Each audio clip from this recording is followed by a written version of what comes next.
We're there. So, ladies and gentlemen, as for those of you who are regularly attending the general membership meeting, we normally have specific topics to discuss during each meeting, and this time we're actually talking about a very important topic, a hot topic for some of us, a very relevant topic for the most, and has something to do with cybercrime. And before we begin, I would like to call on to do the opening remarks. The CCAP president, he heads the association. Ladies and gentlemen, hello, big hand to Mr. Benedict Hernandez. And hello and welcome everyone. We're very excited about tonight's topic. It's one of those that's been coming up over and over again in a lot of our industry conversations, and it's great to actually have some outstanding folks take us through this discussion. So very happy that we're joined today by our special guest from the NBI, who's part of the Cybercrime Division, one of the leaders there. Please give a big round of applause to Victor, just to welcome and thank him for being part of this gathering. We're very excited that a little bit later on we'll be joined by the head for cybercrime in the Department of Justice. So we'd like to also acknowledge our friend from Department of Justice here. And later on, the Assistant Secretary who's heading that division is going to be joining us. So please give a round of applause for Department of Justice joining us today. And then later on, there will be two experts from the private sector that's going to be joining the panel. Now, this is a little bit really broad topic. I think you could have many aspects and angles to this discussion. I think if I just wanted to share from my own selfish standpoint, as one of those who belong in the industry and an operator, I'm really more concerned beyond when there's a breach or there's a fraudulent activity involving this area, beyond the cost to financials and legal costs. I'm really most interested or most careful about the reputational cost, because this has been a phenomenal story as an industry growth for the country, and things like this can actually muddle that particular reputation and story. So very excited. Our thought is that this is going to be the first of a continuing journey of partnering with the likes of NBI and Department of Justice, later on potentially with Department of Labor, so that we can actually better work together in making sure we have enough of a deterrent against these particular activities. So thank you very much. Welcome to the event. Looking forward to hearing from all of our panelists. To start the ball rolling, we are going to be asking the Vice President and the Head of Enterprise Strategic Solutions of PLDT to deliver a talk. And he is currently the head of that division, and they are in charge of managing big data, cloud, M2M, Internet of Things, and other emerging technology initiatives of PLDT for its corporate customers. He has been with the ICT industry for 25 years, and prior to working with PLDT, he co-founded and led a cloud service provider called Business Cloud Live, and he became general manager of companies like Jebsen and Jebsen Philippines and Teledata Philippines, and he had worked for technology companies such as Oracle Philippines and Sun Microsystems Philippines. So ladies and gentlemen, please welcome the Vice President and Head of Enterprise Strategic Solutions of PLDT, Mr. John Gonzalez. Magandang hapon po sa inyo lahat. To our foreign friends, good afternoon. Again, I'm John Gonzalez. I'm from PLDT. Anyway, I've just been given about 15 minutes to present. Now, my deck actually lasts about, the conversation usually lasts about an hour and a half. So I've trimmed it down, but hopefully you can bear with me as I go through the presentation. Okay? So I'll be talking, basically about Alpha's digital strategy. And our strategy really talks about how do we engage the new generation customers that we have today. Now, for the call center business, this actually looks into how do we actually attract people like Jackie here. who are part of the new generations, wherein they engage, interact, communicate with devices and platforms rather than, direct interaction with us.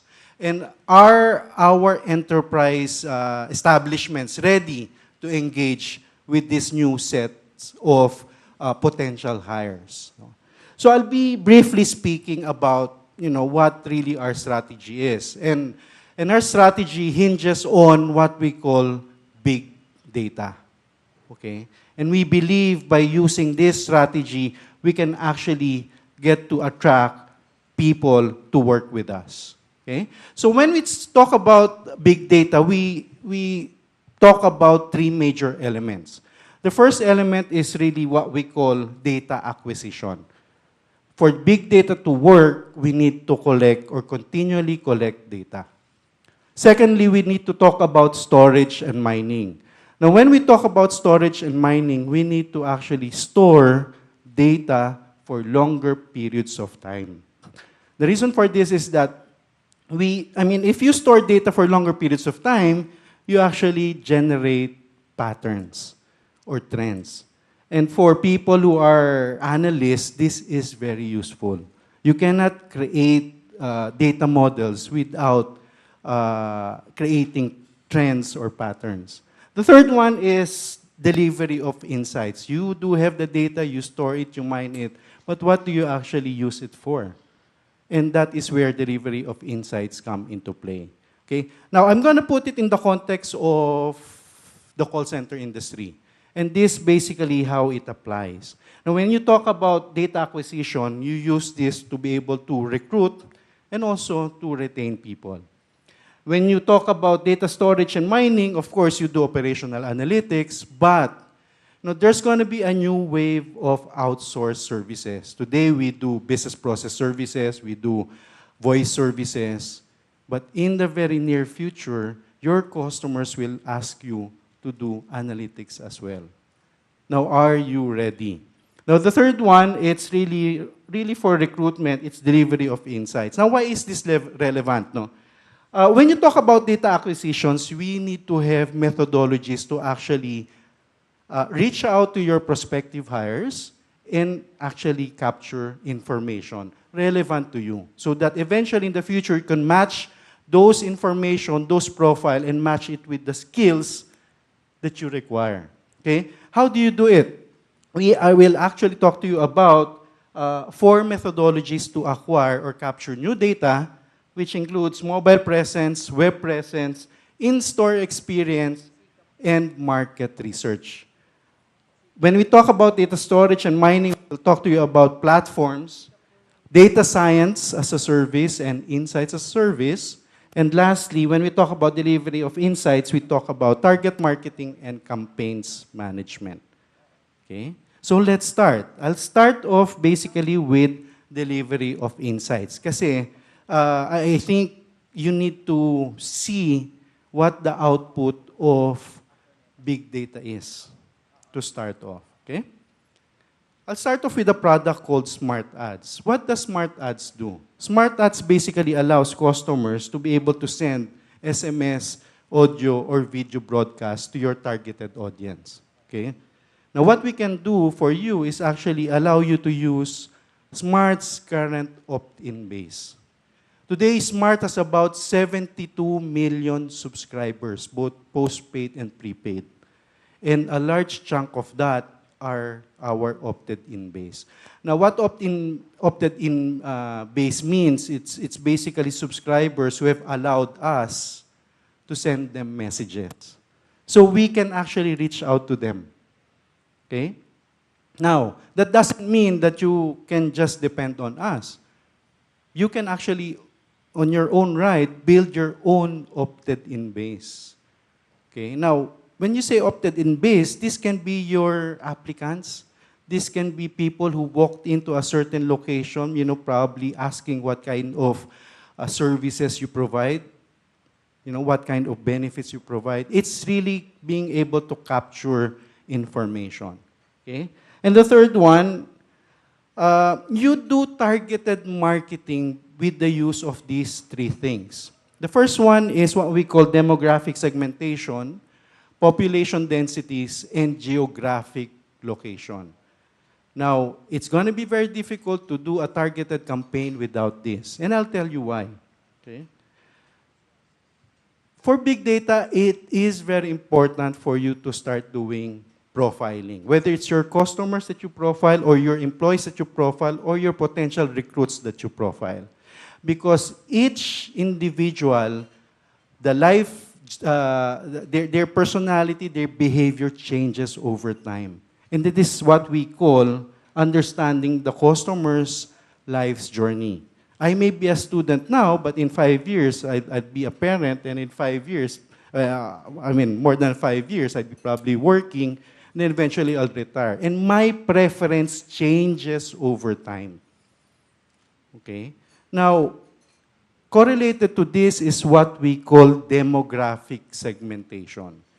Today, Smart is profiling its subscribers.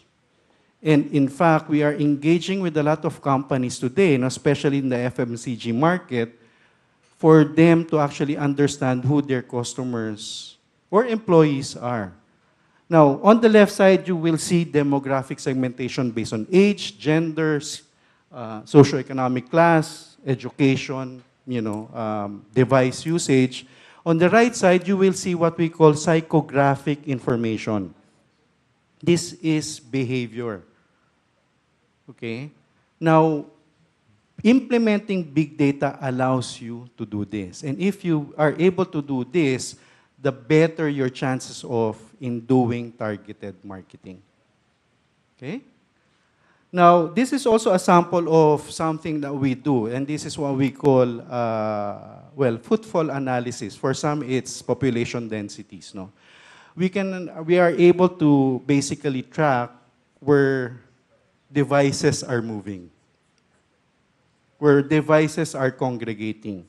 And if there are certain locations or areas that you would like to target, primarily because your potential recruits hang out on those locations, then this is a very good tool to actually use.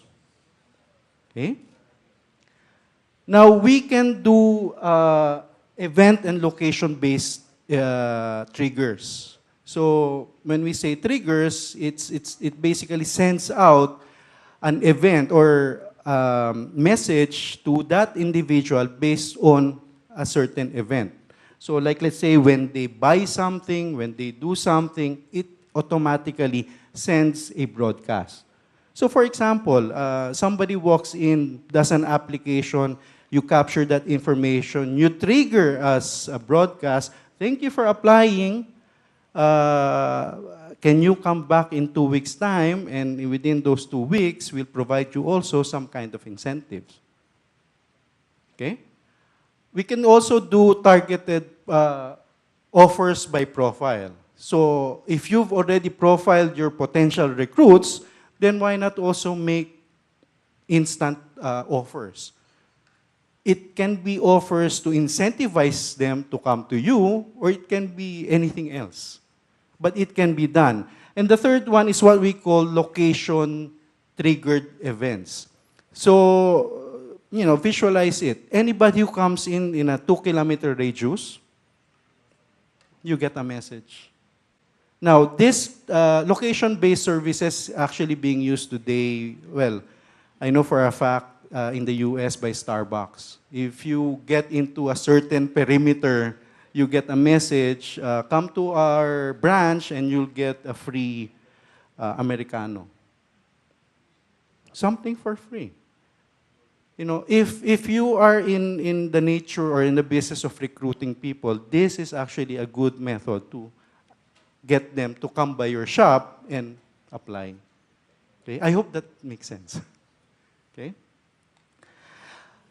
Now, other than doing targeted marketing, we actually can do now campaigns management. Okay? And when we say campaigns management, it's basically creating a strategic 360-degree media solutions to amplify your campaign. And we can do this both online, on air, we can even find talents for you, or on ground. Okay? It depends on what kind of campaign that you would like to deliver to attract potential recruits, we can do it for you. Okay? And this is through a product called Media 5. Okay. Now, I'm going to now talk about data acquisition. So how do you actually collect data? Okay. There, again, as I mentioned, can be several ways, and I'll start off with a product called Safe Zone. Okay. Today, we have a community of Safe Zone users. Okay, as you can see there, PAL, there's one of the largest banks is using Safe Zone. What does it actually do? It actually provides or allows consumers to transact with you without a data charge or a data plan. Okay, now the biggest inhibitors for people using smartphones today, or smartphones, is really because of the fear of data charge. Natatakot sila, hindi sila nag-internet, pupunta sila sa Wi-Fi to access, no? But if you have a mobile application and you want people to use that mobile application, why not pay the usage instead of the users paying it for you? Okay? So this is basically what we call a zero-rated or toll-free mobile use platform.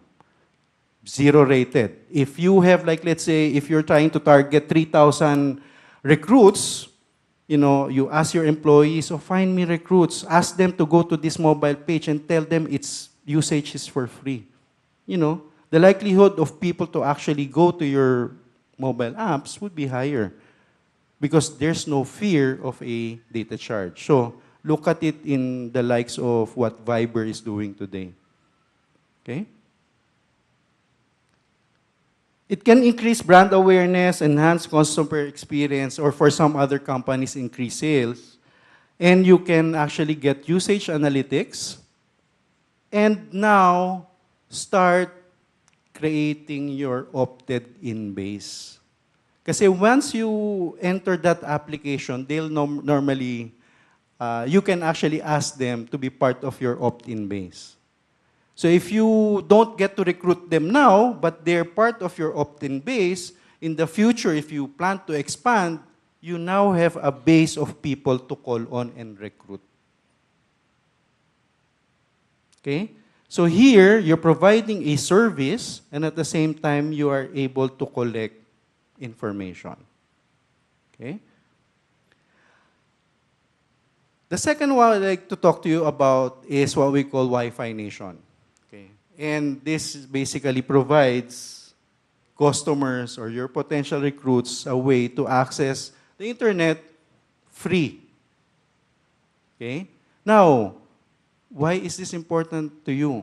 If you know areas or locations where potential recruits are hanging out, why not sponsor a Wi-Fi access, an access point?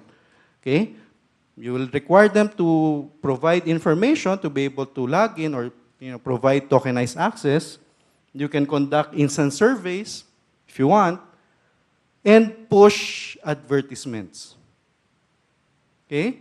At the same time, you get usage analytics, and this is a way for you to build your opted-in base or your loyalty base. Okay? Again, a manner for you to collect data. Third one is what we call TACDIS.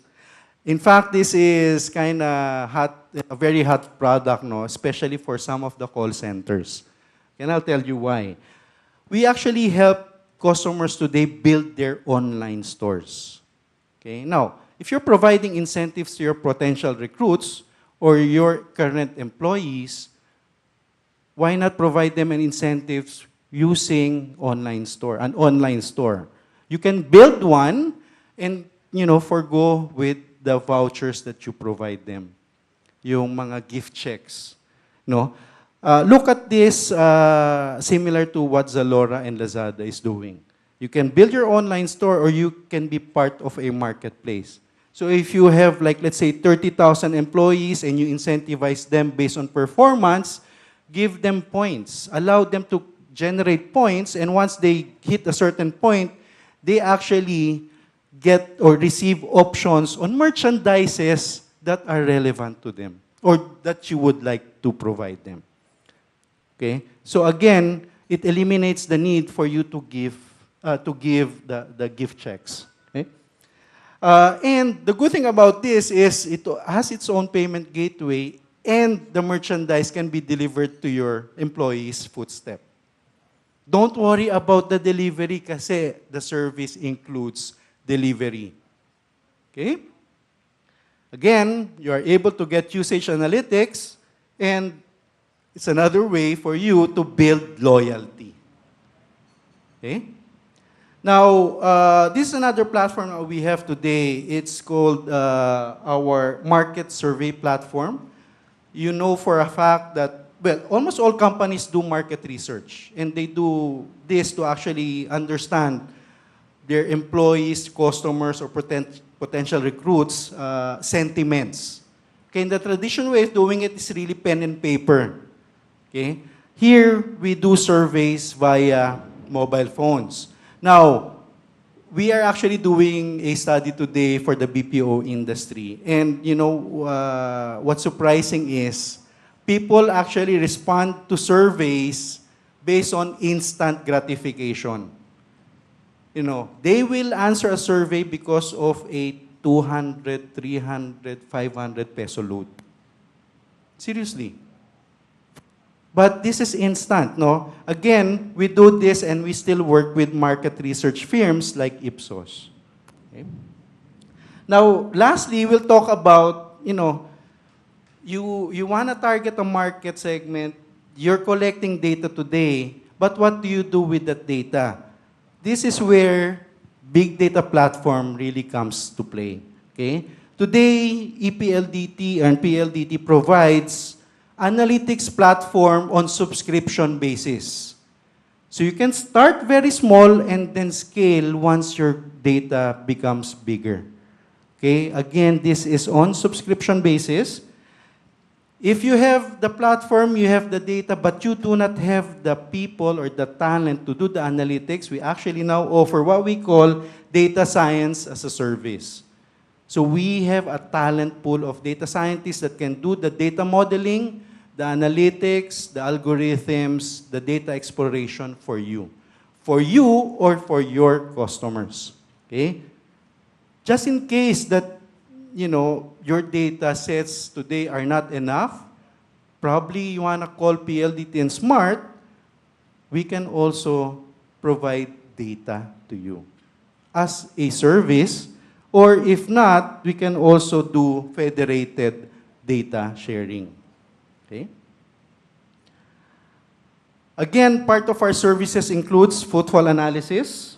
We can also do origin and destination studies. So where are your potential recruits going home, going to? Where are your employees living? You know, in the event of the disaster, you know, how do you reroute them? We can also do site selection because we do population densities. So if your target market is a certain area, we can help determine if that site is actually a good site for you to recruit talent. And lastly, add ROI evaluation. This is a long story. I will not expound on it. And, you know, based on my experience, I've been doing this for quite some time. A lot of customers tell me, John, I want this, but how do I actually start? If you really want to do big data in a big way and do all of these services, we can actually do consulting services and provide you with a roadmap. Okay, these are real consultants. In fact, we're doing large consulting practice today at Meralco and another large logistics firms on doing big data services.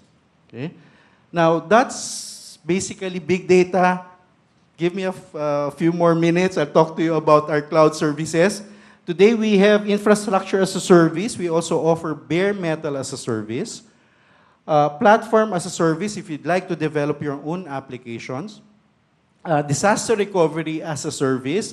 I'm sure this is a very hot topic with regards to call center industries, wherein sometimes you need to have a second or a third site.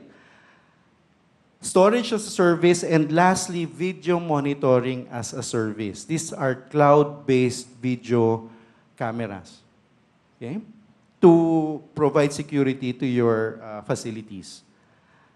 We also offer cloud-based contact center services, ACD, IVR, multi-channel interaction, call recording, call reporting, and agent performance, all on the cloud, on subscription base, on a per seat license. Okay? And then lastly, and this is actually a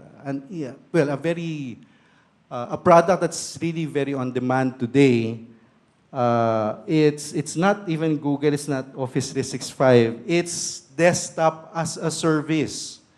So what does desktop as a service provides is basically visual desktops or VDI. Now, it's very expensive to implement an in-premise VDI or desktop as a service solution, but PLDT today offers it on subscription basis.